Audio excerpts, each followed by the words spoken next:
નમસ્કાર દર્શક મિત્રો, નર્મદા સમાચારમાં આપનું હાર્દિક સ્વાગત છે। સૌપ્રથમ જોઈશું અત્યાર સુધીના મુખ્ય સમાચારો। આવતીકાલે મુખ્યમંત્રી વિજય રૂપાણી ભરૂચમાં જૈન સમાજના કાર્યક્રમમાં હાજરી આપી પરમ પૂજ્ય રત્નશુરીશ્વરજી મહારાજને પદ્મભૂષણ એવોર્ડથી સન્માનિત કરશે। ગોલ્ડન બ્રિજની સમાંતર નવા બ્રિજની કામગીરીનું પણ કરશે નિરીક્ષણ। ભરૂચ નગરપાલિકાના સફાઈ કામદારોની હડતાલ ત્રીજા દિવસે પણ ચાલી હતી। કામદાર આગેવાન ડીસી સોલંકીએ લીધેલી મુલાકાત। મુખ્યમંત્રીના આગમન પૂર્વે સફાઈ કામદારોની હડતાલથી નગરપાલિકાના નેતાઓ ચિંતિત। અંતે સાંજે સમાધાન કરાતા હડતાલ પાછી ખેંચાઈ। Global સૂફી peace and research foundation દ્વારા પાલેજ ખાતે યોજાયો ભવ્ય સૂફી ઉત્સવ। મોટા મિયા માંગરોળના ગાદીપતિ સજ્જાદાન શીન હિઝ હોલીનેસ પીર સલીમુદ્દીન ફરીદુદ્દીન ચિશ્તિયાના અધ્યક્ષસ્થાને યોજાયો કાર્યક્રમ। પ્રખર વક્તાઓએ આપી હાજરી।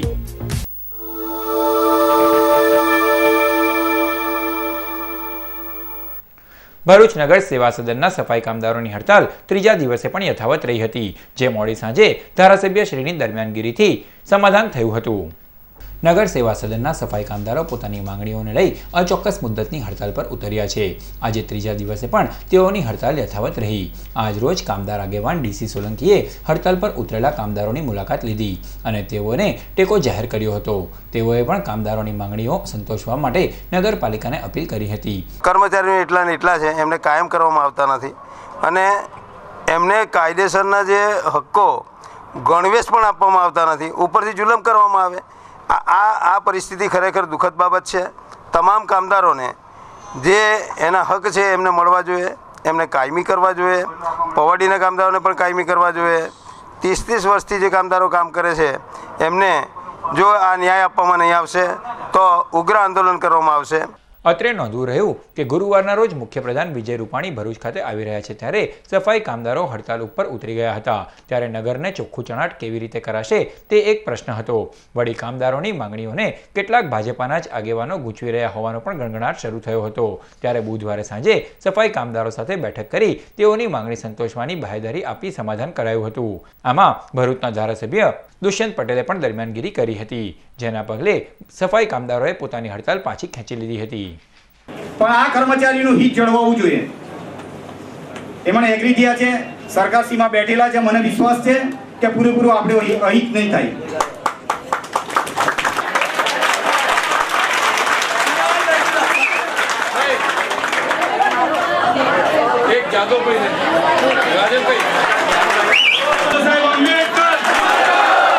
નગરપાલિકાના માન્ય પ્રમુખશ્રી, નગરપાલિકાના ચીફ ઓફિસરશ્રી, સેનેટરીના ચેરમેનશ્રી અને તમામ માન્ય સભ્યો મારી સાથે છેલ્લા 3 દિવસથી અનેક વખત એમના સંગઠનના પ્રમુખ જોડે અમે વાત કરી હતી અને એમની વાતની અંદર એમની જે લાગણી હતી એ લાગણીને મહદઅંશે સ્વીકારીને યોગ્ય જગ્યાએ ઘટતું કરવાની એમને ખાતરી આપી છે। ગાંધીનગર ખાતે જે પડતર પ્રશ્ન છે મહેકમનો, એ પ્રશ્ન પણ ઉકેલવાની એમને બાંહેધરી આપી છે અને સાથે સાથે એમના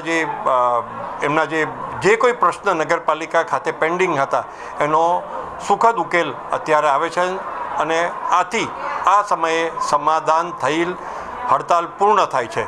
એટલે જે ભરૂચ ખાતેનો જે સફાઈનો પ્રશ્ન હતો એ હવેથી પૂરો થશે। જૈન મહાસંઘ ભરૂચ દ્વારા આવતીકાલે યોજાનાર સીએમ વિજય રૂપાણીના કાર્યક્રમ અંગે માહિતી આપવા પત્રકાર પરિષદનું આયોજન કરાયું। ભરૂચ જૈન મહાસંઘ દ્વારા ચાલી રહેલ જીવન પરિવર્તન પ્રવચનમાળા અંતર્ગત જૈનાચાર્ય શ્રી રત્નશુરીશ્વરજી મહારાજને રાજ્યના મુખ્યપ્રધાનના હસ્તે પદ્મભૂષણ એનાયત કરવામાં આવશે, જે અંગે માહિતી આપવા આજરોજ એક પત્રકાર પરિષદ યોજાઈ હતી, જેમાં જૈન મહાસંઘ ભરૂચના મયુર શેઠ, અનીશ પરીખ અને પંકજ મહેતાએ પત્રકારોને કાર્યક્રમની રૂપરેખા આપી હતી। સદર પત્રકાર પરિષદમાં જૈન મહાસંઘ ભરૂચના આગેવાનો અને પત્રકારો ઉપસ્થિત રહ્યા। આજે અમને વધારે ખુશીની આનંદની લાગણી એ છે કે આવતીકાલે એમનો 50મો દીક્ષા દિવસ છે। એટલે 50 વર્ષ આજના દિવસે 50 વર્ષ પહેલાં એમને પોતાનો સંસાર છોડ્યો અને સંયમના માર્ગે, પ્રભુવીરના માર્ગે આગળ વધ્યા હતા અને એ દીક્ષા દિવસે આજે સરકારશ્રી તરફથી એમનું પદ્મભૂષણ સર્વોચ્ચ એવોર્ડ આપીને પદ્મભૂષણથી સન્માનિત કરવા જઈ રહ્યા છે અને તે પણ આપણા અમારા જૈન સમાજના સીએમ, મુખ્યપ્રધાન, મુખ્યમંત્રી જે રૂપાણીજી છે એ આવતીકાલે અમારી સમક્ષ આવવાના છે અને પોતે પોતાના હસ્તકથી ગુરુદેવને વિનય વિવેકપૂર્વક એમનું પદ્મભૂષણથી સન્માન કરવાના છે। ભરૂચ જિલ્લા પોલીસ તંત્ર દ્વારા આવતીકાલે યોજાનાર સીએમના કાર્યક્રમને લઈ રિહર્સલ યોજાયું. આવતીકાલે જૈન મહાસંઘ ભરૂચ દ્વારા ચાલી રહેલ પૂજ્ય જૈનાચાર્ય શ્રી રત્નસુરીશ્વરજી મહારાજના જીવન પરિવર્તન પ્રવચનમાળાના કાર્યક્રમમાં રાજ્યના મુખ્યમંત્રી વિજય રૂપાણી વિશેષ હાજરી આપશે. જે બાદ તેઓ ગોલ્ડન બ્રિજની બાજુમાં ચાલી રહેલ નવા બ્રિજના કામકાજની પણ મુલાકાત લેશે. આ કાર્યક્રમોને લઈ ભરૂચ જિલ્લા પોલીસ તંત્ર દ્વારા આજ રોજ રિહર્સલ કરવામાં આવ્યું હતું અને કાર્યક્રમમાં રજૂ કરવામાં આવનાર મ્યુઝિકની પ્રેક્ટિસ પણ કરવામાં આવી હતી.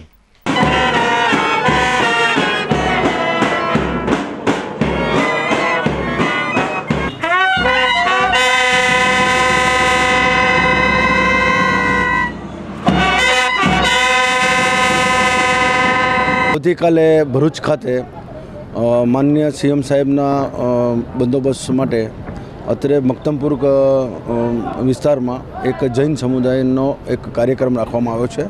તેમાં પોલીસ બંદોબસ્ત રાખવામાં આવ્યો છે, જેમાં 7 જેટલા ડીવાયએસપી, 14 પીઆઈ તથા 40 પીએસઆઈ તથા 700 જેટલા માણસોનો બંદોબસ્ત અહીંયા રાખવામાં આવ્યો છે, પૂરતો બંદોબસ્ત. તારીખ 13મી એપ્રિલના રોજ પૂજ્યપાદ જૈનાચાર્ય શ્રી રત્નસુરીશ્વરજી મહારાજના 50મા શ્રવણકાળ પ્રસંગે સીએમ વિજય રૂપાણીના હસ્તે પદ્મભૂષણ એનાયત કરતો કાર્યક્રમ ભરૂચ ખાતે યોજાશે, જેનું જીવન પ્રસારણ આપની પોતાની ચેનલ નર્મદા પરથી કરાશે. ભરૂચ શહેરની પ્રીતમ સોસાયટી 2 ખાતે તારીખ 1 થી 20મી એપ્રિલ દરમિયાન ભરૂચ જૈન મહાસંઘ દ્વારા જીવન પરિવર્તન પ્રવચનમાળા યોજાઈ રહી છે, જેમાં જૈનાચાર્ય શ્રી રત્નસુરેશ્વરજી મહારાજ જીવન પરિવર્તન પ્રવચનમાળા પ્રવચનનું રસપાન કરાવી રહ્યા છે. આ પ્રસંગે તારીખ 13મી એપ્રિલના રોજ જૈન આચાર્ય શ્રી રત્નસુરેશ્વરજી મહારાજના શ્રવણ કાળને અને સંયમ જીવનના 50 વર્ષ પૂર્ણ થતાં સીએમ વિજય રૂપાણીના વરદ હસ્તે બપોરે 2:30 કલાકે પદ્મભૂષણ એવોર્ડ એનાયત કરવાનો કાર્યક્રમ યોજાશે. આ કાર્યક્રમ આપ આપની પોતાની ચેનલ નર્મદા પરથી જીવન પ્રસારણ પણ નિહાળી શકશો. Global સૂફી peace and research foundation દ્વારા સૂફી ઉત્સવ યોજાયો. પાલેજ ખાતે આવેલ ચિશ્તિયા નગરના કમ્પાઉન્ડમાં global સૂફી peace and research foundation દ્વારા સૂફી ઉત્સવનું આયોજન કરવામાં આવ્યું હતું. આ ઉત્સવ મોટા મિયા માંગરોળના હાલના ગાદીપતિ સજ્જાનુદ્દીન શાહ હિઝ હોલીનેસ પીર સલીમ શીન ફરીદુદ્દીન ચિશ્તીની અધ્યક્ષસ્થાને યોજાયો હતો. આ પ્રસંગે પ્રખર વક્તાઓ આચાર્ય દ્વારકેશલાલજી મહારાજ, ડૉક્ટર મકરંદ મહેતા, હર્ષ બ્રહ્મભટ્ટ, લેખક જય વસાવડા તેમજ ડૉક્ટર અશોક વ્યાસ નાઓએ વક્તવ્ય રજૂ કર્યું હતું. સદર કાર્યક્રમમાં ડૉક્ટર મતાઉદ્દીન ચિશ્તી અને આમંત્રિતો ઉપસ્થિત રહ્યા હતા.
મંગળવારના રોજ હનુમાન જયંતિ નિમિત્તે ભરૂચ શહેરના વિવિધ હનુમાન મંદિર ખાતે ભજન સહિતના ધાર્મિક કાર્યક્રમો યોજાયા.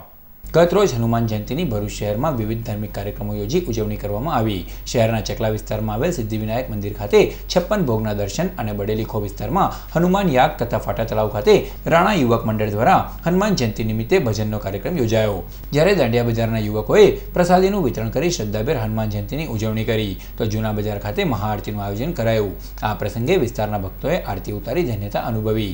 તો આવી જ રીતે શહેરની આલ્ફા સોસાયટી સ્થિત હનુમાન મંદિર ખાતે સુંદરકાંડના પાઠનું આયોજન કરાયું હતું. સદર ધાર્મિક કાર્યક્રમનો ભાવિક ભક્તોએ લાભ લીધો. ભરૂચ શહેરમાં આવેલ મોઢેશ્વરી માતાજીના મંદિર ખાતે હનુમાન જયંતિ નિમિત્તે સુંદરકાંડના પાઠનું આયોજન કરાયું. મંગળવારના રોજ હનુમાન જયંતિ નિમિત્તે ભરૂચ શહેરના લિંક રોડ પર આવેલ મોઢેશ્વરી માતાજીના મંદિરે સુંદરકાંડના પાઠનું તથા હનુમાન ચાલીસા પઠનનું આયોજન કરાયું, જેમાં સમાજના સભ્યોએ મોટી સંખ્યામાં ભેગા થઈ હનુમાન ભક્તિ કરી હતી. સદર કાર્યક્રમમાં સમાજના આગેવાન શંકરલાલ ગાંધી અને મોડ મોદી જ્ઞાતિના સમાજના સભ્યો મોટી સંખ્યામાં ઉપસ્થિત રહ્યા. કેરી પેકર સ્પોર્ટ્સ ક્લબ શુક્લતીર્થ દ્વારા નાઇટ ક્રિકેટ ટુર્નામેન્ટનો પ્રારંભ કરાયો. મંગળવારના રોજ કેરી પેકર સ્પોર્ટ્સ ક્લબ શુક્લતીર્થ દ્વારા નાઇટ ક્રિકેટ ટુર્નામેન્ટનો પ્રારંભ કરાયો. સ્વર્ગીય નિમિતાબેન જયેશભાઈ રાયના સ્મરણાર્થે આ ક્રિકેટ ટુર્નામેન્ટનું આયોજન કરવામાં આવ્યું, જેમાં વિવિધ ટીમોએ ભાગ લીધો હતો. સદર ટુર્નામેન્ટનું ઉદ્ઘાટન પીએન પરમાર, સુલેમાન જોલવા, આસિફ ખોજબલ, આમંત્રિતો તથા ક્રિકેટ પ્રેમીઓની ઉપસ્થિતિમાં કરવામાં આવ્યું હતું. સ્વર્ગસ્થ મિનિતાબેન રાયની યાદમાં આયોજિત આ નાઇટ ક્રિકેટ ટુર્નામેન્ટનું આયોજન કરનાર કેરી પેકર્સને હું સૌ પ્રથમ ધન્યવાદ આપીશ અને આ ટુર્નામેન્ટનું સફળતાપૂર્વક તેઓ આયોજન કરે તેવી શુભકામના પણ આપું છું.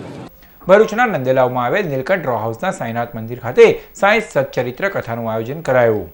તારીખ 9મી એપ્રિલથી 13મી એપ્રિલ સુધી ભરૂચના નંદેલાવ વિસ્તારમાં આવેલ નીલકંઠ રો હાઉસ સ્થિત સાંઈનાથ મંદિર ખાતે સાંઈ સચ્ચરિત્ર કથાનું આયોજન કરવામાં આવ્યું, જેમાં વિજયકુમારજી મહારાજે કથાનું રસપાન કરાવી રહ્યા છે. સદર કથાનો વિસ્તારના લોકોએ લાભ લીધો. 80% લોકોની પ્રાર્થના અધૂરી હોય છે. એ ફક્ત પ્રાર્થના નહીં, એ કાર્ય હોય છે. સવારના ઉઠીને જેમ આપણે નાહી ધોઈને જમીને ઓફિસ જઈએ ને તે રીતે સવારના નાહી ધોઈને આપણે પૂજા કરીએ, પણ એ પૂજામાં તમારો ભાવ ના હોય, એ પૂજામાં તમારી ભક્તિ ના હોય તો એ ફક્ત કાર્ય જ ગણાય. શ્રી નર્મદા સંસ્કૃત વેદ પાઠશાળામાં શ્રી ભૃગુ ઋષિ યજ્ઞશાળાના ઉદ્ઘાટન પ્રસંગે વિવિધ ધાર્મિક કાર્યક્રમો યોજાયા.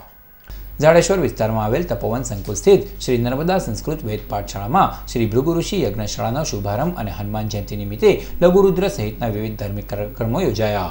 ઉપસ્થિત મહાનુભાવોએ લઘુરુદ્રમાં શ્રીફળ હોમી ધન્યતા અનુભવી હતી. સદર કાર્યક્રમમાં પરમ પૂજ્ય નિજાનંદજી, પૂજ્ય વિરંચી પ્રસાદ શાસ્ત્રીજી, પાઠશાળાના મેનેજિંગ ટ્રસ્ટી દિનેશભાઈ પંડ્યા, આચાર્ય ગૌતમ પંડ્યા, યોગેશભાઈ પંડ્યા, પ્રમુખ ડોક્ટર પીટી દવે, અધ્યાપક હેમેન્દ્ર દવે સહિતના આમંત્રિતો અને ઋષિકુમારો મોટી સંખ્યામાં ઉપસ્થિત રહ્યા. અંકલેશ્વર તાલુકાના કોસંબડી ગામે જુગાર રમતા 4 જુગારીઓને જીઆઈડીસી પોલીસે ઝડપી પાડી ₹4,000 કબજે કરી કાયદેસરની તપાસ હાથ ધરી છે. અંકલેશ્વરના કોસંબડી ગામની સફેદ કોલોનીમાં જુગાર રમાઈ રહ્યો હોવાની બાતમી જીઆઈડીસી પોલીસ મથકના સર્વેલન્સ સ્ટાફને મળતા તેઓએ રેડ કરતા જુગાર રમતા કાલુ નાયર, રોહિદાસ પાટીલ, ચેતન પાટીલ અને ઉમેશ કવડને ઝડપી પાડ્યા હતા. જીઆઈડીસી પોલીસે તેઓની અંગ ઝડતીમાં ₹2,500 અને જુગારના દાવ પર મુકેલ ₹1,700 મળી કુલ રોકડ ₹4,200 કબજે કરી ગુનો નોંધી વધુ તપાસ હાથ ધરી છે. ભોઈ જ્ઞાતિ મિત્ર મંડળ દ્વારા યોજાનાર શ્રીમદ ભાગવત સપ્તાહ કથા નિમિત્તે શોભાયાત્રાનું આયોજન આજરોજ કરાયું. ભરૂચ શહેરમાં આવેલ ભોઈ પંચની વાડી ખાતે યોજાનાર શ્રીમદ ભાગવત સપ્તાહ કથાના ભાગરૂપે ભવ્ય શોભાયાત્રાનું આયોજન કરવામાં આવ્યું હતું. જે શોભાયાત્રા મોટા ભોઈવાડથી નીકળી વિવિધ વિસ્તારોમાં ફરી કથા સ્થળે પહોંચી હતી. આ કથામાં ધરમપુરના આશીષભાઈ વ્યાસ કથાનું રસપાન કરાવશે. સદર શોભાયાત્રામાં ભરૂચ ભોઈ જ્ઞાતિ મિત્ર મંડળના સભ્યો અને આગેવાનો તેમજ સમાજના સભ્યો જોડાયા હતા.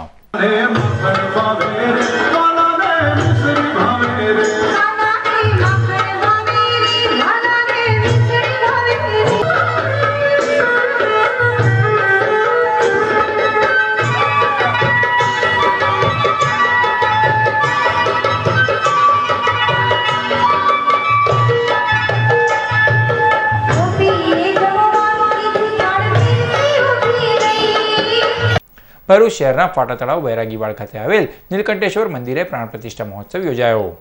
આજરોજ શહેરના ફાટા તળાવ વૈરાગીવાડ સ્થિત નીલકંઠેશ્વર મંદિર ખાતે પ્રાણ પ્રતિષ્ઠા મહોત્સવ યોજાયો, જેમાં વિવિધ ધાર્મિક કાર્યક્રમો યોજાયા. આ પ્રસંગે વિવિધ દેવી દેવતાઓની મૂર્તિઓની પ્રાણ પ્રતિષ્ઠા કરવામાં આવી. સદર ધાર્મિક કાર્યક્રમનો વિસ્તારના ભાવિકોએ લાભ લીધો. ભરૂચના વલણ રેલવે ફાટક નજીક ચાલુ ટ્રેનમાંથી મહિલા પડી જતા સારવાર અર્થે ખસેડાઈ. મળતી માહિતી અનુસાર 30 વર્ષીય સીતાબેન નામની મહિલા ભરૂચના વલણ રેલવે ફાટક નજીક ચાલુ ટ્રેનમાંથી પડી જતા માથાના ભાગે ગંભીર ઈજા પહોંચી હતી, જેને 108 સેવાની મદદથી બેભાન હાલતમાં ભરૂચ સિવિલ હોસ્પિટલ ખસેડવામાં આવી છે. બનાવ અંગે પાલેજ પોલીસે અકસ્માત અંગેનો ગુનો નોંધી તપાસ હાથ ધરી છે. ભરૂચના કેલોદ પીપળિયા ગામે શ્વાને બાળાને બચકા ભરતા સારવાર અર્થે ખસેડવામાં આવી છે. પ્રાપ્ત માહિતી અનુસાર ભરૂચ તાલુકાના કેલોદ પીપળિયા ગામમાં રહેતી 9 વર્ષીય રવિના જુવાનસિંહ આજરોજ સવારના સમયે પોતાના ઘર નજીક રમી રહી હતી. તે વેળા શ્વાને બાળકીને બચકા ભરતા તેને ઇજાગ્રસ્ત હાલતમાં સારવાર અર્થે ભરૂચ સિવિલ હોસ્પિટલ ખસેડવામાં આવી છે. ગામમાં શ્વાનના હુમલાને કારણે ભયનો માહોલ છવાઈ ગયો છે.